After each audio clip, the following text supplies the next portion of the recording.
Welcome back to the Athletes Podcast. This is episode 88 featuring Devon Rymarchuk, a former junior hockey player, played for the Barrie Colts, Owen Sound Attack.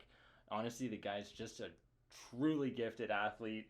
Beats me in tennis all the time. I can take him in golf, so we're cool. But honestly, fun episode where we just chat, learn a bit about his background, kind of the experiences and insights he gained from going through junior hockey, and some fun stories to start off the episode. Hope you guys enjoy. This is episode 88 of the Athletes Podcast.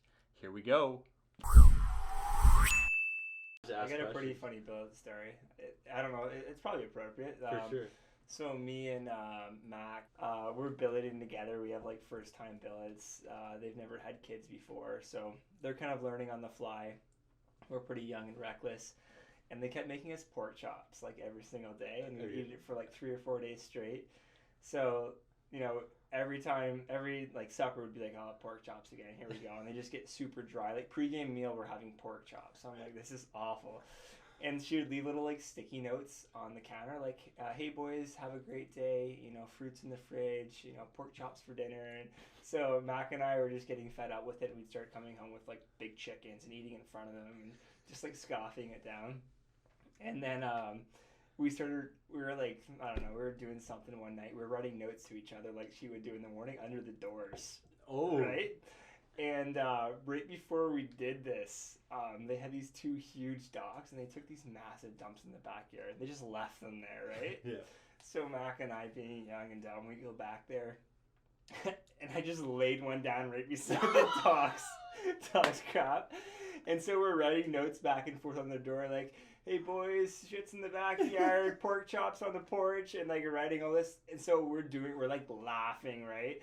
And we had so many notes, we left some in the hallway, and she picked them up, and she's like, if you guys have something to say, like we can talk about it. And Max, like, his head's in the pillow, and I'm like I'm just like shell shocked right now, right? And then after that, it was kind of downhill from there, but it was pretty funny. I feel like the memories that you get with like roommates or billets are second to none. Yeah. Because of how much goes on during that time. Yeah, it was good. Yeah, we were just like, you're young, you're pretty dumb. 100%. Like 16, 17. You gotta do that stuff. Old. That's how you learn. A few times he took my car, ran over curbs. I was chased. Well, actually, another good one. We came back from a road trip, and it was freezing. It was like minus 20 out in Barrie, and it's like cold. It's like 2 a.m. You're just like dead.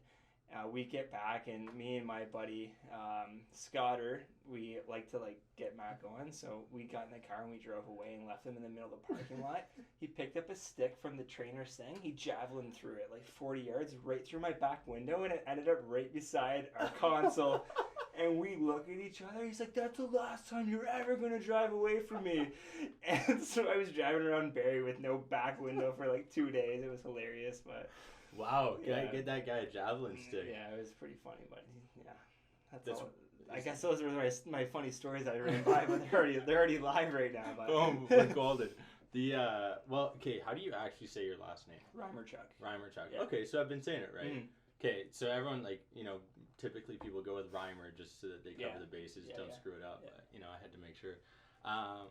Give, like, the Athletes Podcast listeners, viewers, for people who are on YouTube, like, backstory on who you are, because, right now you just look like some beefed up guys. I'm skinny right now. You're the beef one right now. I don't know. There were a couple pictures in your Instagram a couple of years ago where you were looking pretty beefy too. I hit that, when everyone, they're kind of done their sport, they hit their bodybuilding phase, and they're like, that's your new outlet. You start watching Steve Cook, Callum Von Moger, you got all the videos, you got like the macros down. I was doing it. Like I was having a bowl of oatmeal every morning, like 1 full cup, like massive, just like carbs. And I'm like, man, my body's not looking like these guys. Like, what's going on, right? I used to think it could be obtained naturally. So I don't really have the body type for bodybuilding, but it was kind of like a fascination for a few years. Just, I worked at GNC and Herx. Yeah. So I saw these big guys all the time, and I enjoy like supplements and nutrition and that. So I got into the bodybuilding phase. I got to like 240 of just like milk, right? I looked like a milk bag. And then I just kind of dialed it back and just more maintenance stuff now, athleticism stuff. So Now we're just working out in the backyard with Sunshine Coach and Buds. Yeah, freaks like Corey and Lucas and That Billy. guy's an animal. Yeah, you have to get him on. 100%. Bro, you guys are like drinking, there's something in the water in the falls that's got some specimens coming out. Because Corey's an animal too. Yeah, he is. Lucas is legit. I'm trying to think, like, that whole crew. Yeah, Andrew's a really good athlete too. Right? Like Andrew and Corey, really good football players. Andrew went to Western, Corey went to Guelph, and they made it all the way to. Sorry, I got my coffee here, but they made it to OFSA in their like grade 12 year against some big school from Burlington, but they ended up losing. But yeah, they were like phenoms in Niagara. They lit it up. It's crazy. Yeah. The Niagara region spit out some pretty crazy talent. It's pretty big for football here. Is it? Yeah, yeah. But and lacrosse, right? You guys are you guys from Niagara? I know for football, not lacrosse. Football more than lacrosse. Where'd you guys go to high school? Blessed Trinity in Grimsby. Oh, I went there for a year. Did you? Yeah, Jared and I went there in grade 10. What year are you? Year younger. Okay, yeah. So I know like David Maines well, Thomas Trivieri, Blake Richard. He was on my hockey team. Evan McEnany, all those guys. Who did you hang out with? I was my brother's age. Like I knew some of them from playing hockey. Growing up, but like, Rich Vateric. Yeah, he's the best. Yeah. Fantastic guy. Yeah. That's another name, Jared Maidens. Yeah, he's a legend. Yeah, he's a legend. Guy's got ice in his veins. Yeah. Beating us in the simulator at golf. Yeah. On the no one knows how good he actually was, but he was like ridiculous. So dive into it. Like explain. Give like your surface level. I get nervous talking about it. I know you do. It's sad because like he's so talented and like he'd be in the NHL no doubt. So seeing what he went through and just like his skill level, like he's 16 playing like top 6, top 9 minutes for an OHL winning team. Yeah.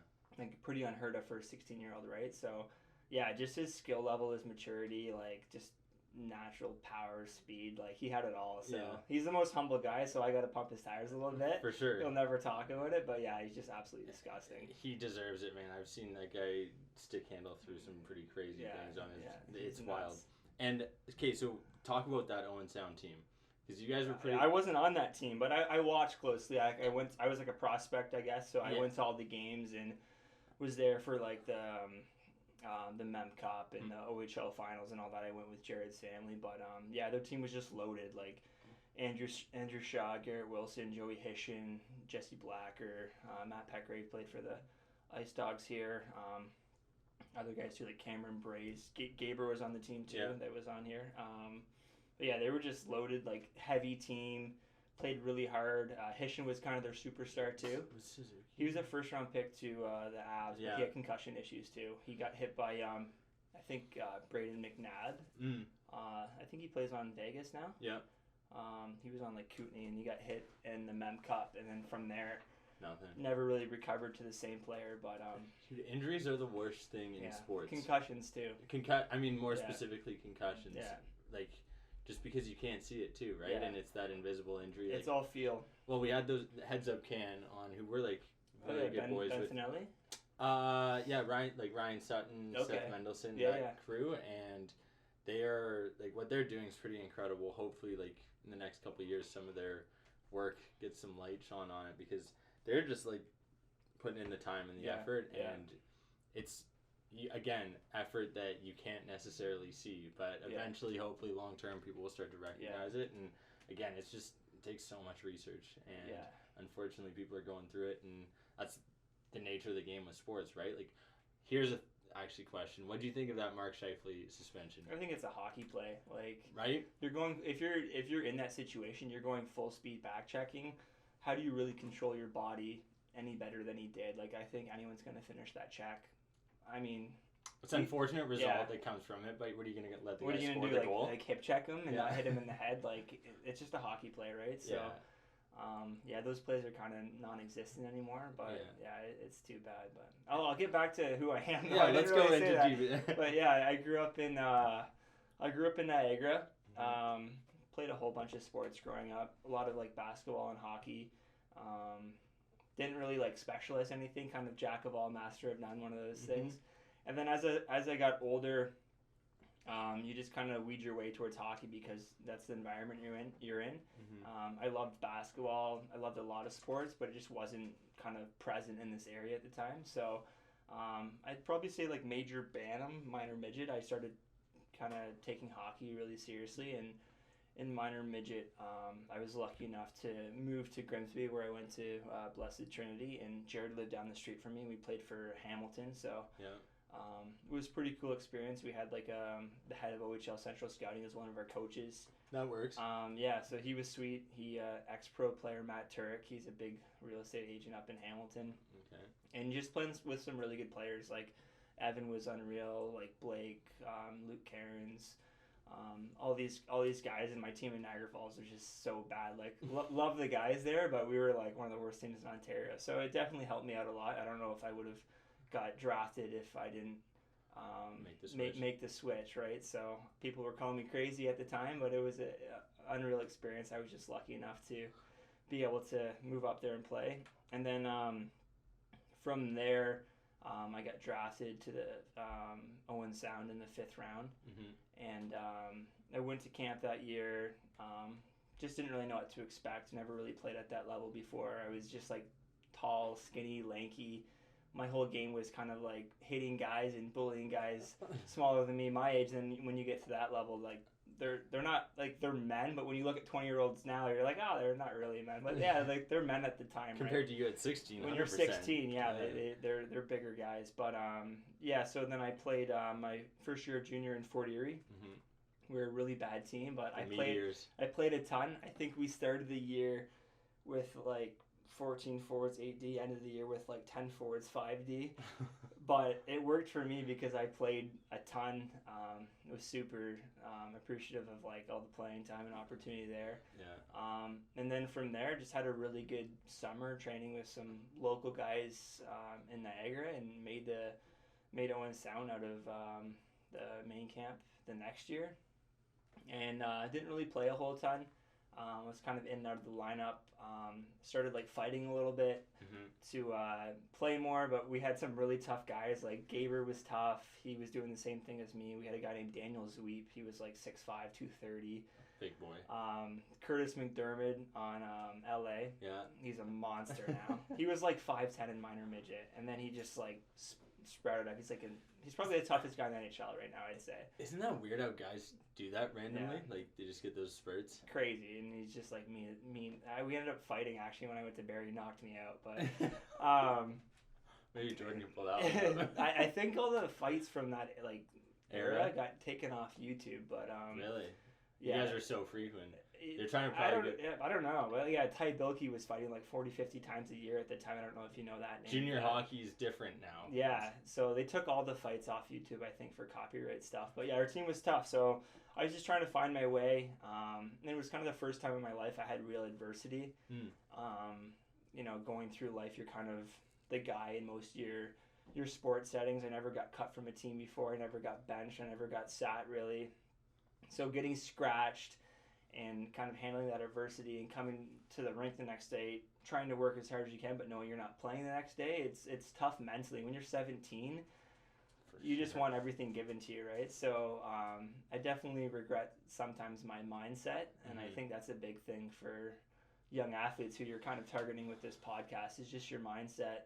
And like, I played with guys who didn't get drafted, who played major AAA, who came in and they made it to the NHL, right? And I'm like, think I'm better than them because I'm drafted, but it doesn't mean anything, right? So it's kind of frustrating at times. You never want to say, like, I know a lot of people, oh, it's politics, injuries and that.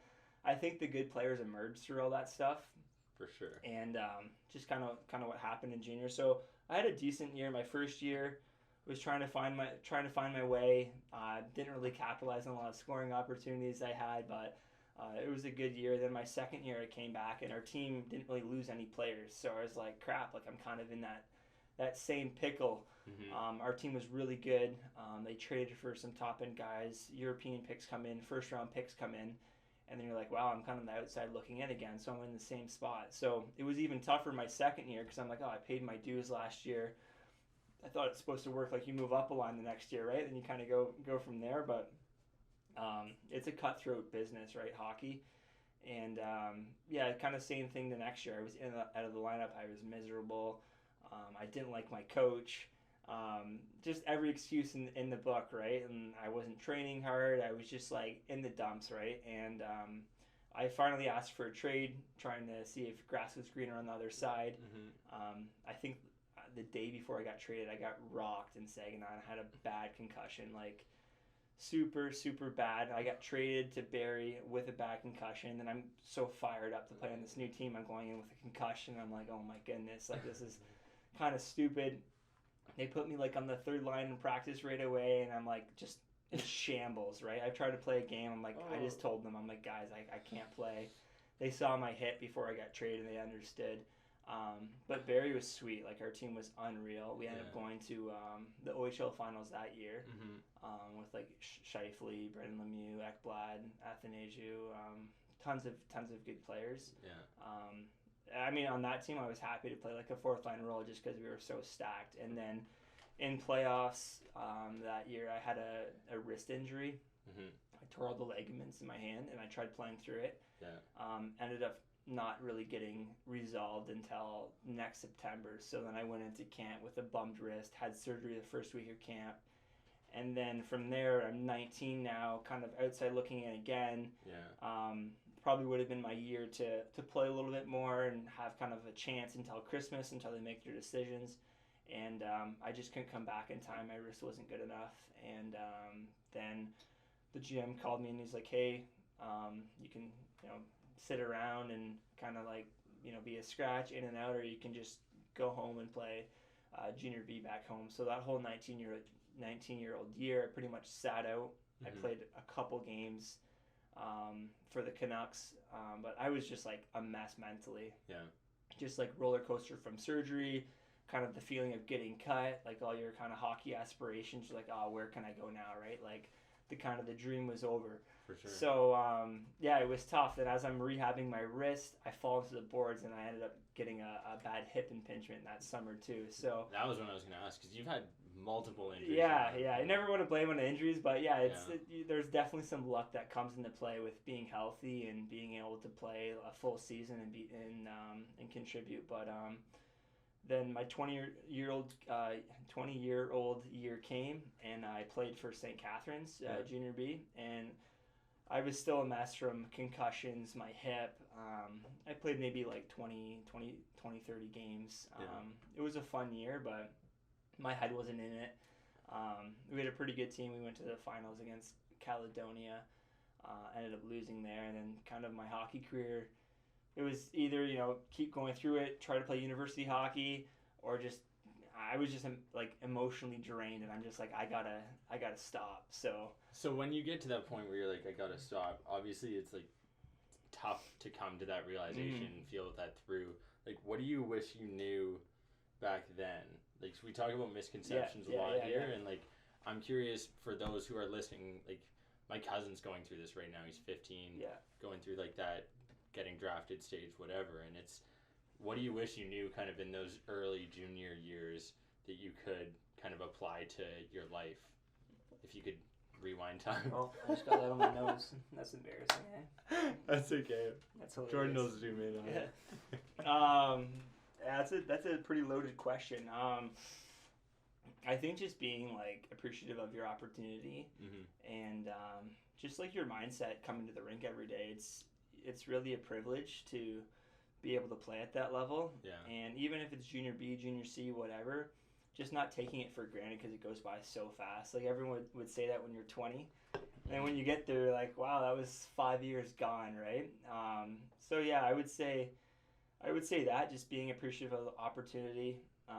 You don't necessarily have to become a professional hockey player to have a good junior career. You can still make a lot of connections and be in the industry for a long time afterwards. But I mean, I think because I was down in the dumps, I just wasn't like, I don't know, like optimistic to make connections, and like I don't know, it's hard to explain how I was feeling mentally at the time, but it's just like weird. You never think you're gonna stop playing hockey. Yeah, and it wasn't your priority. Yeah, you think you're just gonna keep playing hockey until you die, right? And then when it kind of all comes down, like you're 20, you're like, oh, like what do I do now? It's like it's a big decision, right? Sometimes I regret it. Sometimes I wish I still kept playing and pushed forward. But then other days when my body's feeling like a mess, I'm like, I'm happy I stopped. But yeah, it's just like, if I could say something to younger kids, I would say, yeah, just have fun with it. Yeah. And just don't take it so seriously. Obviously, there's a point, if you are playing high-level junior, it gets pretty serious when you're getting drafted, and there's, pro contracts on the line and all that sort of thing. But I think you just have to enjoy the process as it's happening. I mean, I watched a lot of friends go through it and become super successful, so I can live vicariously through them. But yeah, you just gotta be appreciative of the opportunity and just not take it for granted, I think. Yeah, how was your trip down south? You look like you had a blast. Yeah, you hit like every state or what? Yeah, it was a good road trip. I think we hit like 4 states, so. That's solid. Yeah, it was good. Played a ton of golf? Played a ton of golf. What's the cap at these days? Probably like 15, 16. Dude, you're getting better though. Yeah. Because you started off. I just started last year. You're addicted to golf. Yeah, now. yeah. I have an addictive personality, so whatever I like get into, it was like bodybuilding when I was like 21, 22. Yeah. I was like, I'm gonna go to Mr. Olympia, right? And then that dream gets crushed in 6 months. But Ian's going for the calisthenics version of it, right? Yeah, that's sweet, but. Yeah, I don't know. It's fun to have a hobby or something to kind of vent that energy towards, because you're just, when you're playing sports your whole life, you're so regimented. Yeah. It's like, hey, you do your work, you go to school, whatever it is, then you go play your sport, right? So it's fun to have something. I wouldn't say I'm a good golfer yet, but I'm working towards it. But I think there's some stat, it's like 90 some odd % of players can't break 100. Yeah. So. Yeah. I think you're doing all right, man. Like, when I think about mindset nowadays, I'm always trying to look at, what's my perspective on this situation? Like, in the grand scheme of things, the fact that I didn't break 80 this week. Yeah. Or this time I went out and played is not going to ruin my week, the rest of my month. And you know what? Shooting 82 is pretty damn good, all things considered. Good, yeah. So, like. Say 86%. 86%? Yeah. I was close, off by a couple. I must have some good buddies, because a lot of my buddies are like low 80s. I'm like, holy smokes, like these guys are tough to beat. For sure, yeah, dude. It is definitely, but I think that's one of those sports that, for hockey players especially, it's like your summer sport, right? That you're allowed to go do. Yeah. Because they don't want us going skiing and snowboarding. I wish I played when I was younger, get that muscle memory, right? But, yeah, 100%. Yeah. What's been your biggest change now that you've learned over the years that you apply to because you're still training nowadays? Yeah. Like, what do you think you apply now? I don't know. I don't ever think you lose that athlete mindset. Like, I find myself still ultra competitive in everything I do, whether it's work, with my brother, with my family, with my friends. So I think that energy in you still needs to get released somewhere. So just finding that outlet, whether it's a career, business, or even like what you guys are doing here with the house and doing renovations and that, it's cool because you're like trying to grind it out and make money. So it's kind of like that similar mindset. So I don't know, just trying to channel that energy towards something positive and not dwell on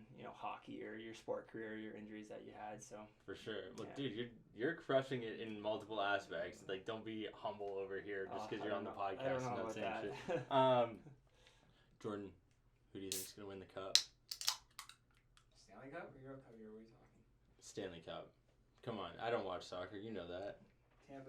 Tampa Bay. I mean, that's the easy choice, right? So, yeah, for sure. Are you going with it? I would say Tampa Bay, yeah. We're recording this Wednesday night. Carey Price would have to steal Game 2 Game tonight. 2 started, 5 minutes ago, potentially, so... They just looked like they were in like a different league in Game 1, so... Yeah, they're dominant. It's true. They said the last... I don't know if it's 3 or 4. The last 4 Stanley Cup teams to win it have lost Game 1, though. Yeah. Oh, really? And so it's Tampa's to lose. I think we've established that, but Carey Price is sick. Yeah. And he could do anything. I wouldn't put it past him to steal 4 games. Yeah, it'd be cool for him to solidify his legacy with a cup. 2 Canadians up for grabs. Stamkos has the ability to get his... second? Yeah, and he wasn't really part of the first, so, right? Exactly. I think he needs that one, too. But you're a Canadian goalie, so you got to kind of be rooting for Price, right? 100%. Yeah. I'm hoping that the Canadians do it. I want to see a Canadian team win the cup. Yeah. I haven't seen that in my life. Yeah. I think that'd be cool. Yeah, I wasn't even born when Montreal won it last. Yeah. Like, it's 93, crazy. Yeah. I remember how crazy 06 was with Edmonton and Carolina. That was unreal. Almost a similar team to Montreal a little bit. Right? Gritty. Yeah, just no superstars, no all-stars really. Yeah. I don't know. I'm hoping for Montreal. That's my pick, just because I want to see Price win. Yeah, sweet. Yeah. Like, what's your vision 10 years from now? Where's Devon Rymarchuk going to be doing, or 50 years from now? What do you want to, like... All right. I'd love to... The like, big questions. Yeah, I love long goals, man. Like, I think these are cool to kind of see, and then we'll look back on this in 50 years. Yeah. I don't know. I'd still like to remain in sport in some capacity. Yeah. Doesn't have to be for money, but it's fun being in the environment and seeing other people push each other. I think that's why I enjoy working out with a lot of my friends in the summer. Yeah. Just because, Lucas is still training for something pretty big, professional boxer. And it's just fun kind of going through the journey with him and seeing him, like the battle that he goes through day in and day out, the grind that he goes through. And I think it gets harder as you get older. Yeah. Because when you're a kid, everyone's training. Then as you get in your 20s, it gets less and less, right? So instead of going and hang out with the boys and watching the game, your night might have to be a little bit different, right? So I can appreciate guys that are still grinding in their, sport career. Yeah. In their 20s and their 30s. So being involved in some capacity of sport throughout my life would definitely be a goal of mine. My goals for my business too, I don't have to get into that too hard, but I work in financial services, so I definitely have goals and aspirations in that avenue. Maybe flip a house soon like you guys. You guys have inspired me, but long term, I really think that Niagara has a lot of talent and a lot of really good athletes. So seeing some sort of like facility or spot where it's not just the mainstream sports, but like a lot more sports can come together and the sport community can grow in Niagara would be pretty cool and pretty cool to be part of. So kind of, shooting off the hip there, but I'm just trying to think of things that would be cool for Niagara and cool to be involved in the future. So I think one of the amazing things about stuff like this is that when you put stuff into the atmosphere and say it becomes a reality. As crazy as it seems, stuff like that happens. And I mean, we're now this is episode 88 of the Athletes Podcast. Wow. And yeah, man, it just keeps growing. We took a little 2-week hiatus, which I apologize for. Won't happen again. But distractions, priorities. I'm Eric Lindros then. You are Eric Lindros. There you go. Something to be known for. I might not be the most star-studded one here, but hopefully I appreciate very much the invite to that. Buddy, I sincerely appreciate you coming on. I think one of the cool things is that we get to share stories, and again, it's all about perspective, and for you to be able to come on and share those insights, and I'm sure you're gonna have people reach out. Where can people find you?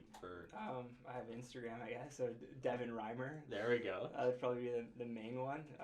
I have a cell phone number, but I can't give that one. Right? That one costs a bit of money.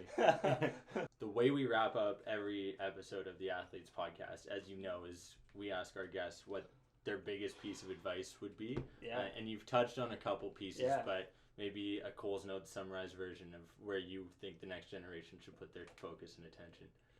I would say just like be true to yourself, like in meaning if you want to train and you don't want to party and do all that stuff, do that. But I'm trying to put it into words here.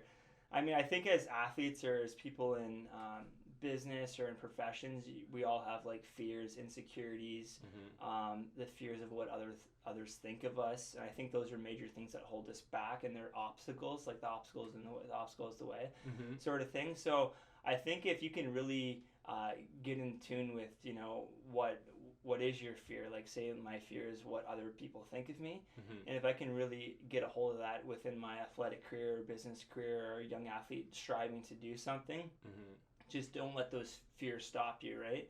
So I think it goes back to discipline. I think discipline eventually will equal freedom. So just being on that grind and being disciplined and not caring what others think about you. I know some really good athletes that don't give a crap, like Curtis Gabriel, for instance. He doesn't care what anyone else thinks. Yeah. And no one thought he'd get to where he is right now. Yeah. Even like Blackwood. Yeah. Like he started goalie at 13. Like that's crazy. You think he's gonna be in the NHL? He started playing goalie at 13, right? Damn. But he just kept pushing and pushing, his mindset's incredible. He's a workhorse. He didn't care about what other people were saying to him, and he made it, right? Even my friend Joe Blandisi, he's in the Montreal system, same thing. He played like major AAA, never got drafted to the OHL, but just kept grinding, kept persevering, kept going to the next camp. Finally, as a 20-year-old, signed an entry-level contract to the Devils. So just like, just that discipline and conquering your fears and really going after something. I think people say they go after things, but they don't go after it like wholeheartedly, right? They don't go at it 100%, because if you fail, you fall smack down on your face. Yeah. So I'm really learning now. I'm kind of going through the phase of really going after something and what that actually means. So, whether it's, say for you and your podcast, I'm sure there's people like, there's so many podcasts out there. Why would you start a podcast about sports? It's like, it doesn't make any sense, right? Mm-hmm. But you're going after something, right? If you messed up a few interviews, who cares? You're on number 88 now. So it's like riding a bike. You look like you're just finished mowing the lawn. You didn't prepare anything. You're just like easy going. This is like riding. It's not a good thing. I don't know. It's like riding a bike for you, right? So I would just say like really just go after your dreams and aspirations.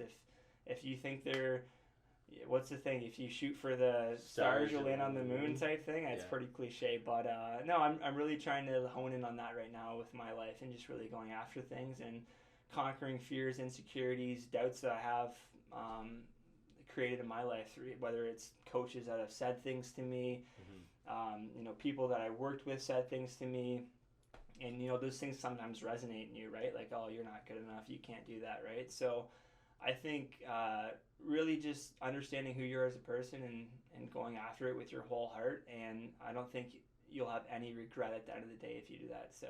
And that's the end goal. Yeah, you can leave. You don't want to have regret. any regret, because I definitely have regret from hockey and different points in my life. And I think when you're 40, 50 years old, looking back at your life, you don't want to have those regrets every decade of your life, right? Why didn't I go after this? Why didn't I do that? Right? So. Yeah, and I want to cursor that by saying I think maybe if you're mentioning regret now, you're using that as fuel to the fire to make sure it doesn't happen again, and I think you're doing a great job. So on that note, let's wrap this up. It's been a pleasure, buddy. Thanks, Appreciate it. And it's been episode 88 of the Athletes Podcast. Thank you folks for tuning in, watching, listening to the Athletes Podcast. This was episode 88 featuring Devon Rymarchuk. What really stands out is the amount of feedback that we get on these episodes now. I sincerely appreciate it. Jordan Maslin is our producer. Ian Singleton is our videographer. I'm your host, David Stark. And we appreciate every single one of you who like, comment, subscribe to the Athletes Podcast. We took a little 2-week hiatus there. That's on me. Won't happen again. That's my promise to you. I hope you have a great night. Thanks for tuning in. Take care. Bye.